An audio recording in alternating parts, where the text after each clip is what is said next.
ಹೆದರಿ ಬಂತು ಕೈಯಾಗ ಅದ್ಯಾಕೋ ನಿನ್ನ ಹಾವಭಾವ ಎಲ್ಲ ಕಂಡಾಗ ಮಾದೇವ ನಿನ್ನ ಭೇಟಿ ಮಾಡೋದೆಂಗೆ ಇವಾಗ ಯಾವ ತರ ಧೈರ್ಯ ಮಾಡೋದು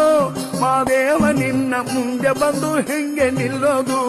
ನೀನಾರ ಹೇಳು ಹೆಂಗೆ ನಿನ್ನ ಮನಸ್ಸು ಗೆಲ್ಲೋದು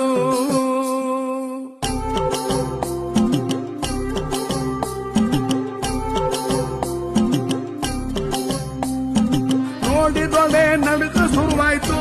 ಮಾದೇವ ನಿನ್ನ ವರ್ಷ ಕಂಡು ಗಾಬರಿ ಆಗೋಯ್ತು ಆದ್ರೂನು ನಿನ್ನ ಪಾದಗತಿ ಎಂದು ಬಂದಾಯ್ತು ಕುಟಿಯವರೆಗೂ ಮಾತು